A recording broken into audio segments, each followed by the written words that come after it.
Alhamdulillah Alladzi ar-Rahmanu 'allama al-Qur'an khalaqal insana 'allamahul bayan. Asyhadu an la ilaha illallah wahdahu la syarika lah wa asyhadu anna sayyidana Muhammadan 'abduhu wa rasuluhu la nabiyya ba'dah. Wassalatu wassalamu ala nabiyyina Muhammadin wa ala alihi wa ashabihi wa man tabi'ahu ila yaumiddin. Amma ba'd. Ayyuhal hadirun, jamaah salat Jumat yang dirahmati Allah, ittaqullaha haqqa tuqatih wa la tamutunna illa wa antum muslimun. Marilah kita wujudkan syukur kepatuhan kita kepada Allah dengan sebenar-benarnya kepatuhan sebagai bentuk terima kasih kita atas segala karunia Allah yang tidak terhingga kepada kita sekalian, yang telah memberikan hidup dan fasilitas hidup tempat kita berkarya, berusaha, beraktivitas, mengejar prestasi. Salawat serta salam senantiasa kita sampaikan kehadiran junjungan alam Nabi Muhammad sallallahu alaihi wasallam kepada keluarga beliau dan para sahabat beliau, hingga sampailah kepada kita sekalian.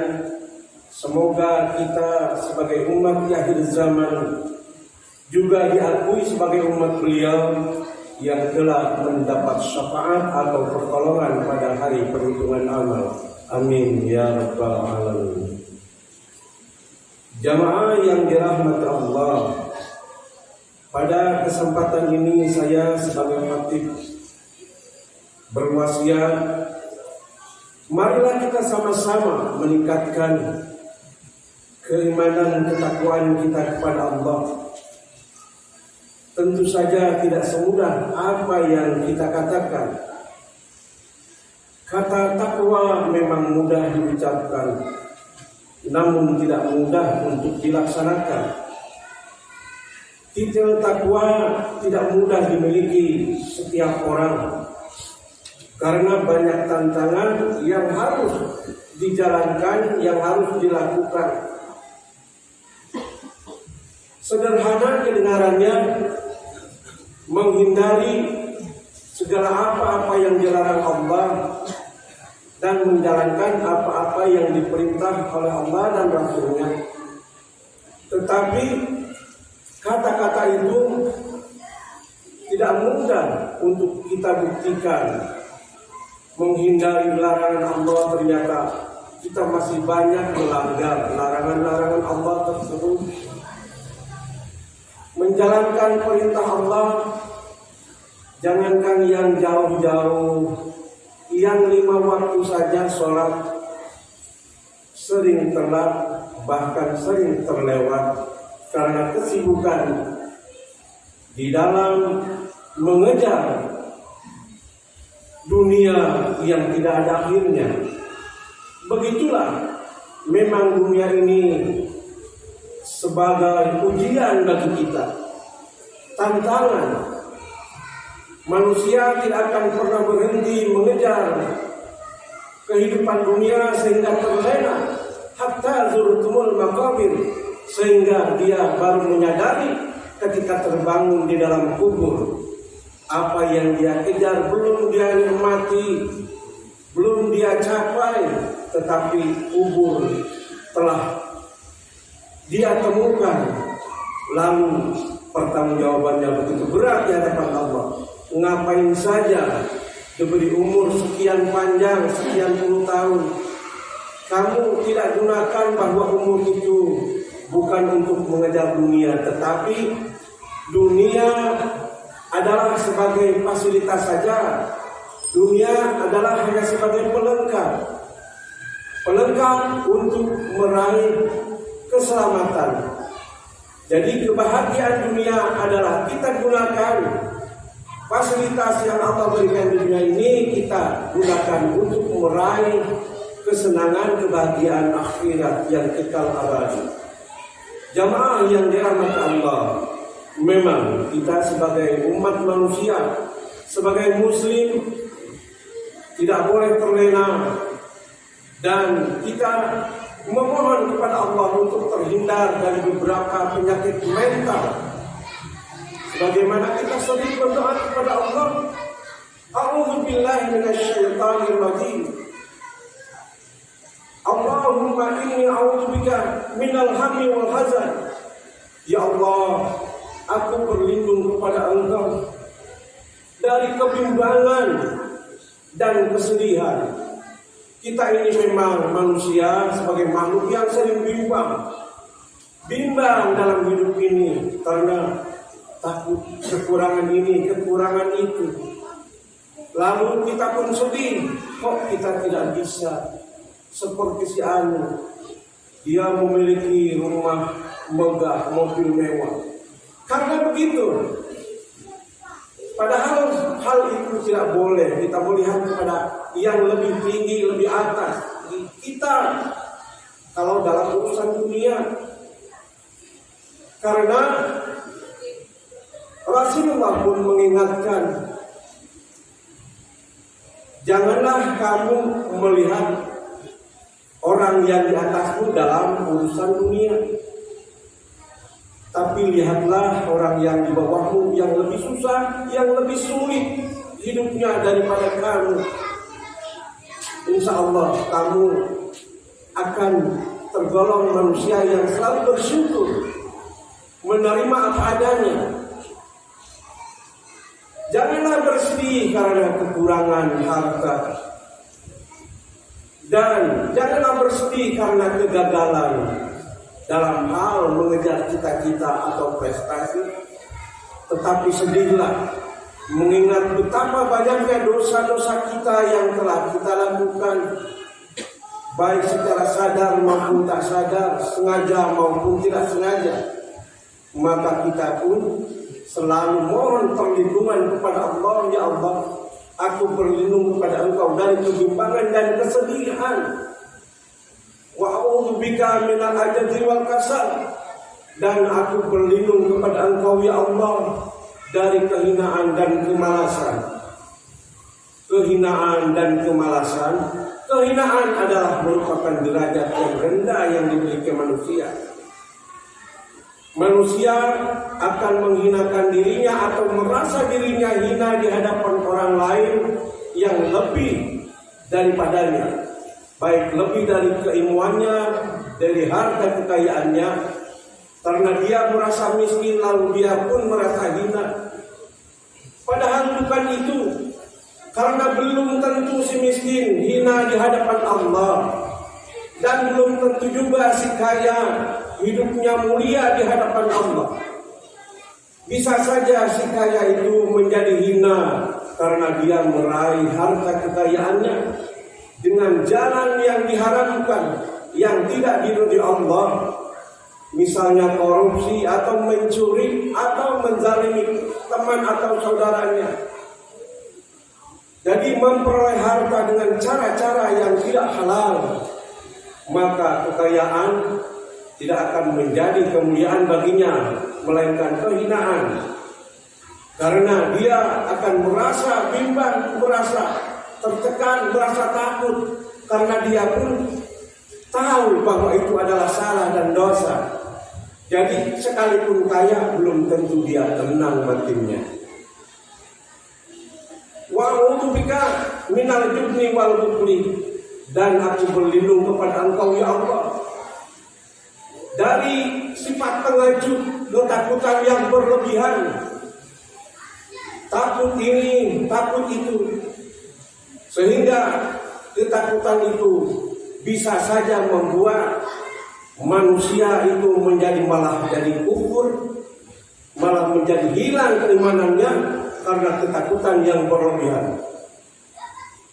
Bisa saja dia tadinya orang yang beriman, taat, patuh beribadah, karena ditakut-takuti dengan corona, takut dengan virus, dia pun tidak mau ke masjid, dia pun tidak mau berjamaah karena ketakutan yang berlebihan, dan memang yang menakut-nakutinya juga berlebihan, membuat umat rakyat menjadi takut yang berlebihan karena keterlaluannya si yang memberi ketakutan tersebut. Wa na'udzubika min ghalabati daini wa qahrir rijal, dan aku berlindung kepada Engkau ya Allah dari lilitan utang, dan tekanan orang lain. Kita ini berlindung kepada Allah karena lilitan utang itu tidak benar, tidak baik. Berhutang itu tidak baik. Ya, kalau memang tidak terdesak, kita berhutang karena terdesak, karena kebutuhan konsumsi, karena menahan kelaparan, boleh kita berhutang. Tapi berhutang sekarang sudah menjadi gaya hidup. Berhutang, kredit, mobil mewah, rumah megah. Jadi berhutang sudah menjadi gaya hidup. Hal yang demikian bukanlah berhutang dalam keadaan terdesak karena untuk mengatasi kelaparan, bukan. Tetapi yang termasuk hamba-hamba Allah yang gharib, yang perlu dibantu, karena yang dililit utangnya itu karena untuk menyelamatkan keluarganya dari kelaparan. Dan kita ini berlindung kepada Allah dari lilitan utang karena dalam keadaan terdesak, ya Allah jangan sampai hamba ini hidup dalam susah payah, terdesak dengan kebutuhan hidup, dengan kebutuhan konsumsi saja untuk makan dan minum sulit. Nah itu hamba-hamba Allah yang kebutuhannya untuk menahan lapar keluarganya itu yang layak dibantu, dan itu termasuk mustahik yang berhak menerima zakat. Tetapi yang berhutang miliaran, yang hutang rumah mewah, rumah megah, mobil mewah itu tidak layak untuk dibantu, karena itu adalah gaya hidup yang berlebihan, yang bukan kebutuhan yang mendesak. Jadi 8 penyakit mental yang mohon kita kepada Allah agar dihindarkan, ya, agar dihindarkan dari kita, dari kesedihan, dari kebimbangan dan kesedihan, dari kehinaan, ya, dari kehinaan dan kemalasan, dan dari takut yang berlebihan, pengecut, ya. Jangan sampai takut berlebihan dengan meninggalkan ketakutan kepada Allah. Kita lebih takut kepada manusia, kita lebih patuh, takut dengan tekanan manusia, sementara kewajiban yang Allah dan Rasulnya sudah atur kita abaikan. Malah kita patuhi aturan-aturan manusia, tekanan manusia, karena kalau tidak di ini, kamu tidak dapat ini. Kalau tidak di ini, kamu tidak dapat ini. Itu memang yang keterlaluan itu, yang menakut-nakutinya itu, dan yang berkuasa untuk bisa melakukan apa saja terhadap umat dan rakyat ini.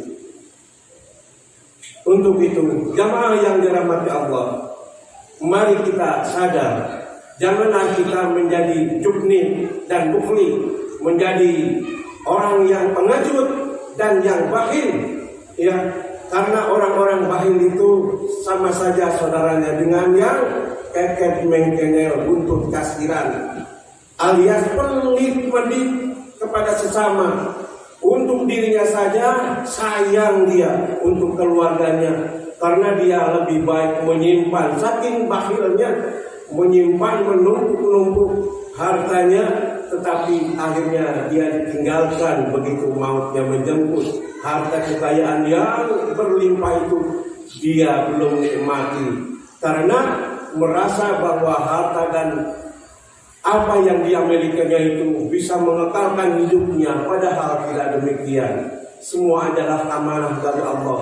Justru yang digunakan di jalan Allah, harta dan kekayaan itulah yang kekal abadi, yang akan dapat menyelamatkan kita di akhirat kelak. Demikianlah apa yang Khatib sampaikan pada saat ini.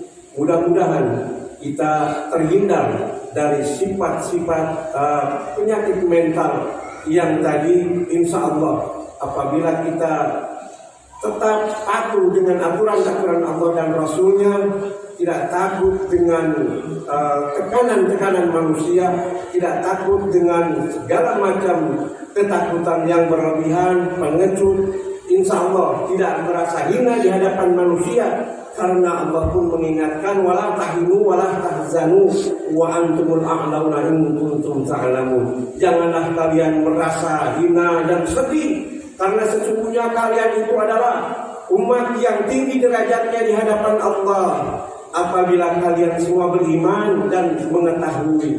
Jadi kita ini sebagai hamba Allah yang beriman amatlah tinggi derajatnya di hadapan Allah. Jangan merasa kita sedih dan hina karena kemiskinan belum tentu hina di hadapan Allah. Dan kekayaan belum tentu membuat seorang mulia di hadapan Allah. Untuk itu, mari sama-sama kita mohon kepada Allah, semoga Allah hindarkan dari penyakit-penyakit yang tersebut tadi. Amin ya rabbal alamin. Barakallahu wa lakum fil Qur'anil azim wa nafa'ani wa iyyakum minal ayati wa dzikril hakim wa taqabbal minni wa minkum tilawatahu innahu was samiul alim. Fastaghfiru innahu huwal ghafurur rahim.